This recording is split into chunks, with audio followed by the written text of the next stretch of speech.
100 anos antes do nascimento de Einstein, o rei Luís XV estava no trono da França. Mas o poder antigo e absoluto da monarquia sobre o povo estava começando a ser desafiado. Jacques, deixe as janelas. Esqueça a chuva. Precisamos de ar. A Revolução Francesa estava bem próxima.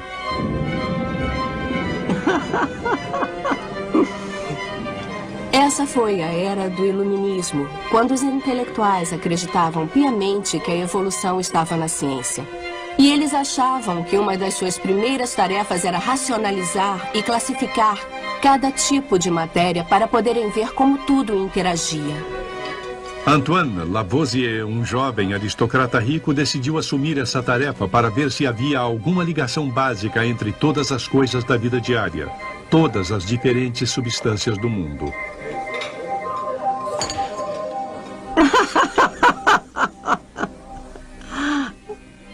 Mas o que funcionou para Lavoisier como cientista, sua meticulosa, até obsessiva atenção para os detalhes, também seria sua ruína.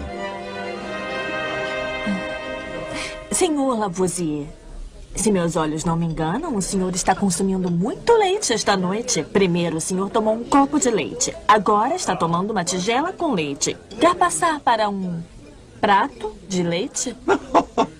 Suas observações precisas demonstram que é uma mulher de curiosidade científica, mademoiselle. Muito incomum. Como busca conhecimento, então eu vou lhe dar. Nas últimas 5 semanas, não tenho tomado nada além de leite. Santo Deus, homem. Eu preferiria morrer a jejuar tomando leite por 5 semanas. Está sofrendo de alguma doença horrível? Pelo contrário, estou investigando os efeitos da dieta na saúde. Senhor, com o maior respeito ao membro da Real Academia de Ciências, seu intestino deve pensar que sua garganta foi cortada.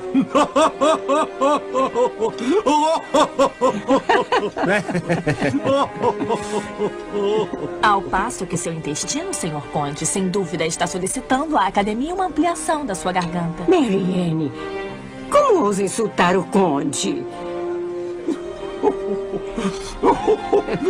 Não se esqueça do que o Conde lhe oferece. Não só casamento, mas pense em como você vai ser apresentada à sociedade. Você vai ser o sucesso de Paris. Não seria uma pena, madame, sobrecarregá-la com todos os deveres do matrimônio antes de ter tido a chance de experimentar sua curiosidade pela natureza? Será que podemos sair? Está ficando muito quente aqui dentro.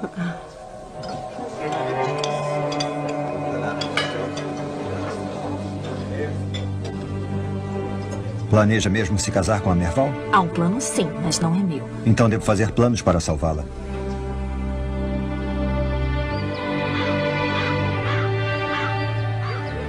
Lavoisier não era um cientista por profissão. Era o chefe dos fiscais tributários de Paris. Sua grande ideia era construir um enorme muro em volta da cidade e cobrar impostos de tudo o que entrasse e saísse. Mas seus impostos sobre as coisas simples da vida, pão, vinho e queijo, não o tornavam simpático para os parisienses comuns. Esse jovem escrupuloso e meticuloso ainda se permitia um ocasional ato de paixão.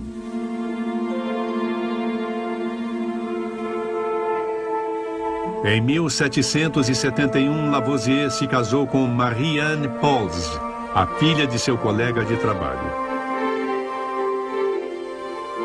Assim, ele a salvou, como havia prometido, de um casamento arranjado com um conde 40 anos mais velho que ela.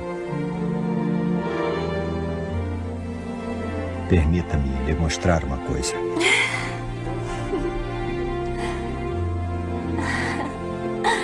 Penso que Lavoisier achava seu trabalho como coletor de impostos muito maçante e às vezes ele ansiava pelas noites e fins de semana, quando podia se dar ao luxo de fazer experiências químicas. E ele chamava esses momentos de jour de bonheur seus dias de felicidade. Madame,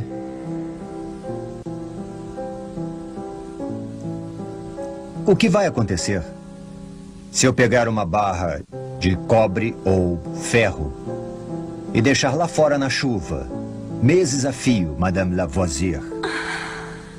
Monsieur Lavoisier. Os metais. O que seria deles? Seria esse um exame oral antes do verdadeiro exame, senhor? Simplesmente busco a verdade. Então está brincando comigo, porque sabe a verdade. O cobre vai ficar coberto de azinhavre e o ferro vai enferrujar. Acho que o termo é calcinação. Impressionante, minha linda esposa. Mas eu vou pressionar mais. Quando o metal enferruja, ele fica mais leve ou mais pesado? Ah, senhor. Acho que quer me pegar. Oh. Então talvez essa borboletinha deva pousar e me permitir olhar de mais perto. Todo cidadão da França, seja da idade que for, sabe que quando o metal enferruja, ele perde peso, fica mais leve e depois desaparece. Mas... Pare! Não terminei. Contenha-se, senhor. Tem mais? Em um panfleto publicado recentemente por um jovem e brilhante químico, Antoine Lavoisier demonstra que o ferro, se combinado com o ar, na verdade, fica mais pesado. Impressionante. Eu pretendo... Não. No que quer que seja, senhor, eu pretendo estar ao seu lado, aprendendo o que puder sobre sua ciência para ser sua colega valorosa. Então me deixe mostrar como o ferro se combina com o ar para formar uma união tão delicada. Amanhã, senhor. Amanhã.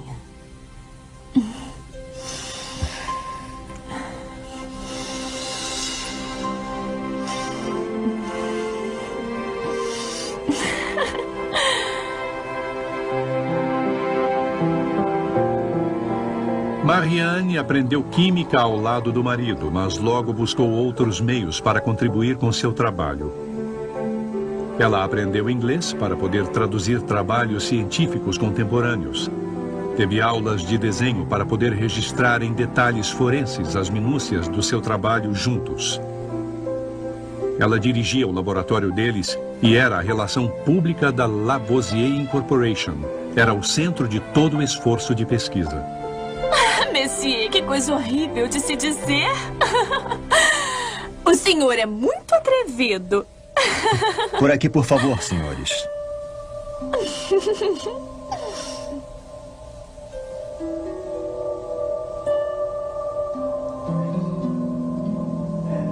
Senhores, é minha grande ambição demonstrar que a natureza é um sistema fechado.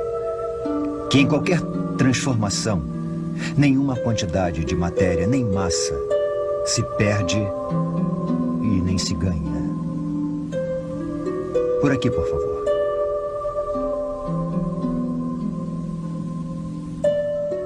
Essa precisa quantidade de água é aquecida para virar vapor.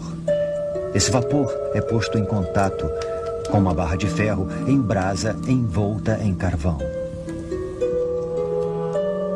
Neste lado, esfriamos o vapor. Mas o que é interessante, coletamos menos água do que quando começamos. Então é claro que perdemos certa quantidade de água. Contudo, também coletamos um gás. E o peso da barra de ferro aumenta. Então, quando combinamos esses dois elementos, o novo peso da barra de ferro e o gás que coletamos, eles são exatamente iguais ao peso da água perdida. Mas é ar atmosférico, Sr. Lavoisier? Não, porque eu meço tudo meticulosamente. Eu posso ver que está mais leve do que o ar à nossa volta. E além disso, está mais inflamável. Vá lá. A água é feita de hidrogênio e oxigênio. Então o que ele fez foi pegar o oxigênio para colocá-lo dentro de uma barra de ferro em brasa. Basicamente só estava fazendo ferrugem, que é ferro oxidado, mas ele estava fazendo a ferrugem muito rapidamente. Sobrou hidrogênio, que chamamos de ar combustível, e ficava flutuando como um gás. Nenhuma massa se perdeu, meramente se transformou. E depois, ele queria transformar tudo de volta em água.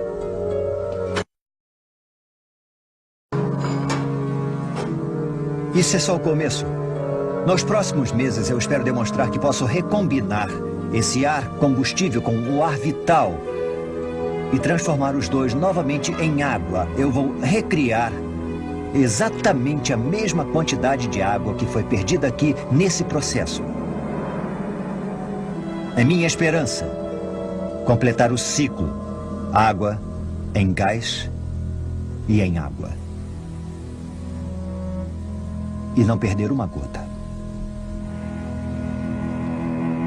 Por muito tempo, Lavoisier suspeitou que exatamente a mesma quantidade de matéria, a massa envolvida em qualquer transformação, sempre era conservada. Mas para provar isso, ele tinha de fazer milhares de experiências. E tinha de fazer as medidas com incrível precisão. Foi aí que entrou a grande fortuna dele de coletor de impostos. Ele pôde pagar os instrumentos mais sensíveis já construídos. Ele ficou obsedado pela precisão.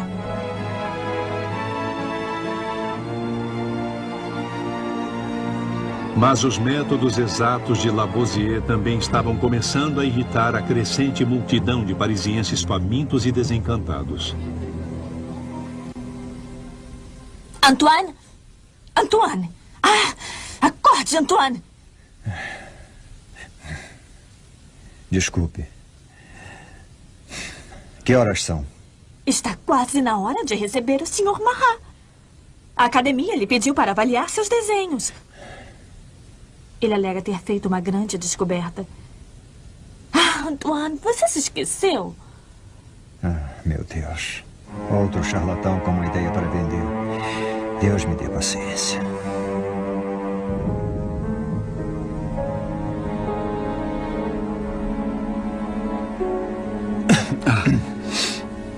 Sr. Marat. Senhor, eu gostaria de lhe mostrar o aparelho que eu inventei. Ele projeta uma imagem da substância do fogo em uma tela. Está vendo? Quando uma lanterna brilha através de uma chama, vemos um padrão tremeluzente sobre a chama.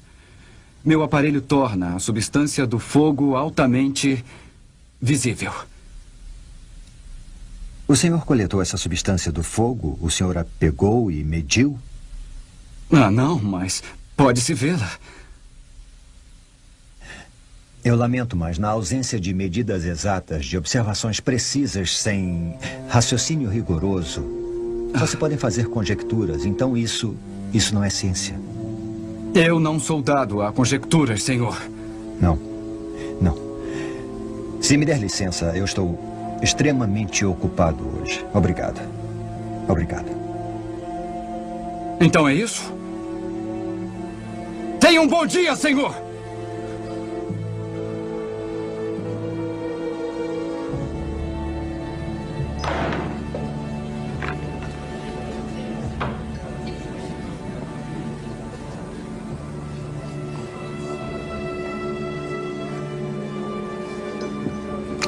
Deixe-me adivinhar, Marat. O déspota científico do rei decretou que a sua invenção não se adapta à versão da verdade determinada pela academia. Lavoisier. Ele fala de fatos. Ele venera a verdade. Escute, meu amigo. As academias reais são todas iguais. Insultam a liberdade de pensamento. Eles acham que são os únicos árbitros do gênio.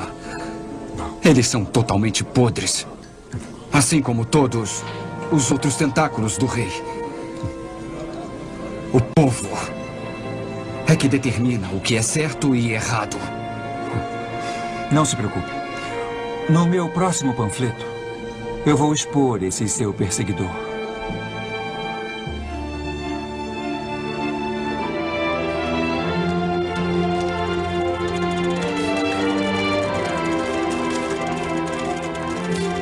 Durante anos, Lavoisier queimou, fatiou, derreteu e ferveu toda a substância concebível. Constatou que desde que se seja escrupuloso em relação a coletar os vapores líquidos e pós-criados em uma transformação, então não se perde massa. Os líquidos podem se tornar gases, os metais podem enferrujar, a madeira pode virar cinza e fumaça, mas a matéria, os átomos minúsculos que compõem todas as substâncias, nada jamais se perde. A coroação dessa obra foi o uso notável da eletricidade estática para fazer com que o oxigênio e o hidrogênio se recombinassem e voltassem a ser água.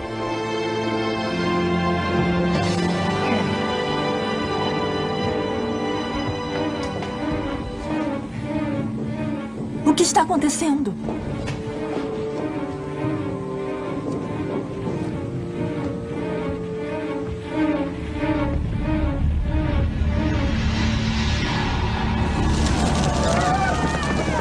Quando explodiu a Revolução Francesa, a família real e grupos inteiros de aristocratas perderam as cabeças na guilhotina.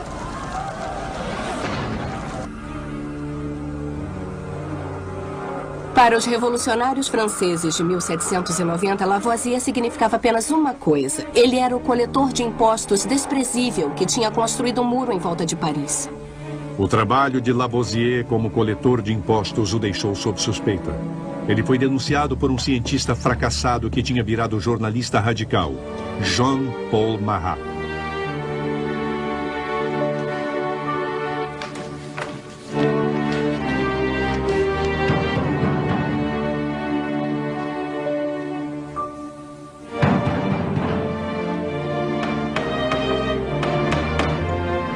Lavoisier! Lavoisier! Lá dentro. Lavoisier! Lavoisier!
O que Lavoisier fez foi fundamental para a ciência e para o E igual a MC ao quadrado. Ele disse que se você pegar um bocado de matéria, pode separá-la, pode recombiná-la, pode fazer qualquer coisa com ela, e o que compõe a matéria não se perde. Se a multidão queimasse Paris totalmente, transformasse os tijolos em escombros e poeira, e queimasse os edifícios até virarem cinzas e fumaça, e se você colocasse uma cúpula gigantesca sobre Paris e pesasse toda a fumaça, cinzas e escombros, teria exatamente o mesmo peso da cidade original e do ar que a cercava antes. Nada desaparece.